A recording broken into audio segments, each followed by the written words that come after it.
السلام علیکم ورحمۃ اللہ وبرکاتہ۔ اللہ سبحانہ و تعالی ہم سب کو ہمیشہ اپنی رحمتوں کے سائے میں رکھے، تمام دیکھنے اور سننے والے احباب آپ کی مشکلات آسان فرمائے اور آپ کو بے شمار خوشی عطا فرمائے، آمین۔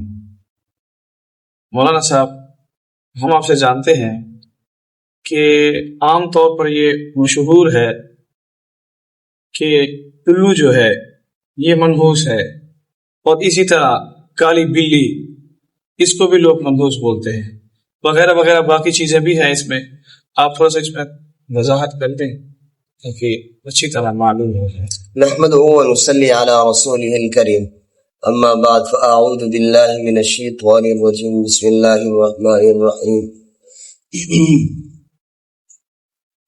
ظهر الفساد في البر والبحر بما كسبت ايدي الناس، صدق الله العظيم۔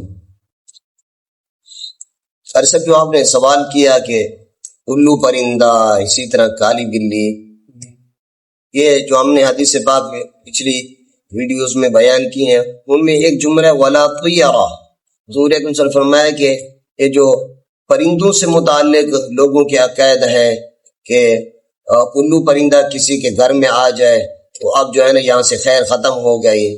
اسی طرح گھر کی منڈیر پر اگر کوا بیٹھ جائے تو لوگ کہتے ہیں آج کوئی مہمان آ رہا ہے۔ اسی طرح کھانا کھاتے ہوئے کوئی لقمہ ہاتھ سے گر جائے تو کہتے ہیں کہ آج کسی نے ہمیں یاد کیا ہوا ہے۔ صبح صبح کالی بلی سے ملاقات ہو جائے، کہتے ہیں یہ آج کا دن خیر کا نہیں گزرے گا۔ میں یہ توہمات ہیں۔ عام یہ دیکھیں نا کہ عقل کی جو ہے نا سوچنے کا بھی ایک زاویہ ہوتا ہے نا۔ اب لوگ ایک بڑی گاڑی لیتے ہیں، اس پر جو ہے نا کافی رقم خرچ کرتے ہیں، اور اس گاڑی کو خریدنے کے بعد جو ہے نا ایک پرانا ٹوٹا ہوا جوتا بیچارہ جو گھس گھس کر ختم ہو چکا ہے وہ گاڑی کے آگے لٹکا دیتے ہیں۔ کیوں؟ کہ جناب اس پر نظر نہیں لگے گی۔ مولانا یہ سوال ہم نے اسی لیے پوچھا ہے، کسی بھائی نے کمنٹ کر کے پوچھا ہے ہم سے، ہاں جی، تو اسی لیے میں نے کہا چلو وہ سن لیں۔ اب اسی طرح وہ ایک شاندار ایک عمارت اور کوٹھی ماشاءاللہ اللہ کے فضل سے تعمیر کریں گے، اور اس کے اوپر جو ہے نا کسی جانور کے سینگ، اور اسی طرح ایک کالی دیگچی، اور پتہ نہیں یہ کالی ہنڈیا اور اس طرح کی چیزیں۔ بھائی اللہ تعالیٰ خود قرآن کریم میں فرما رہے ہیں ظہر الفساد فی البر والبحر بما کسبت ایدی الناس، زمین اور بر اور بحر میں، خشکی اور تری میں کوئی فساد نہیں آتا مگر ہمارے اپنے اعمال کی شامت ہوتی ہے۔ ہمیں یہ مسلمانوں کو تو کم از کم یہ عقیدہ رکھنا چاہیے کہ قل اللہم مالک الملک، کہ بادشاہت حقیقی اللہ کی ہے، تؤتی الملک من تشاء، وہ جسے دیتا ہے، چھوٹی بڑی بادشاہت ساری اللہ کے قبضہ قدرت میں۔ اللہ اپنی منشا جسے چاہتے ہیں دے دیتے ہیں۔ وتنزع الملک ممن تشاء، جس سے چاہتے ہیں لے لیتے ہیں۔ وتعز من تشاء، جسے چاہتے ہیں عزت دیتے ہیں، جسے چاہتے ہیں ذلیل کر رکھ لیتے ہیں۔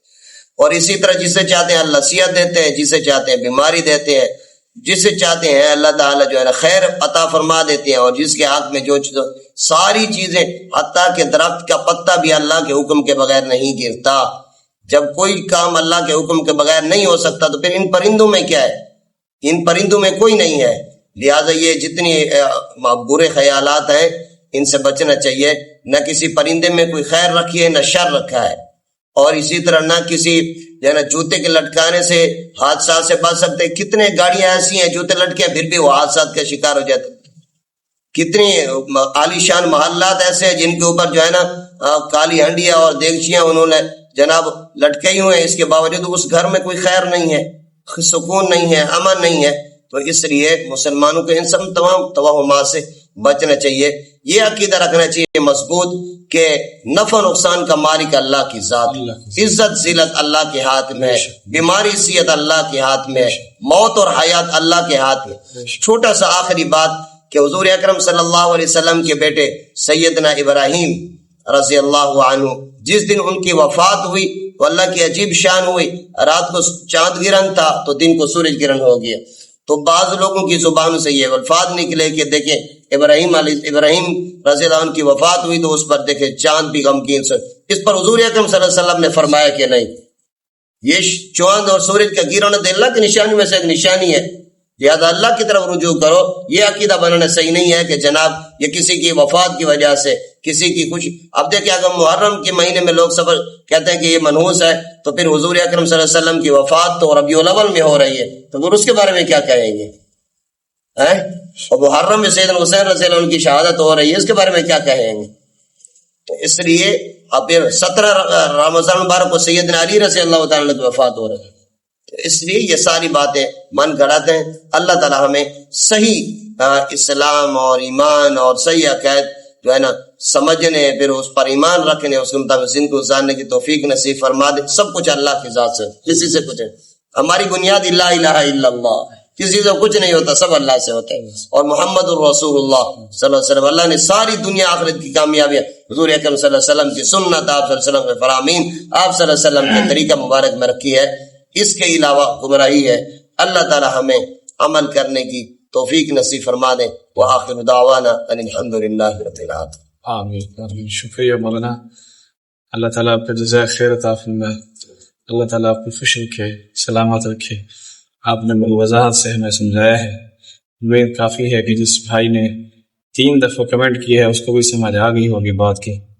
اللہ تعالیٰ ہم سب کو دین کو صحیح معنی سمجھ کر چلنے کی توفیق عطا فرمائے. آمین. جزاکم اللہ خیرا کثیر.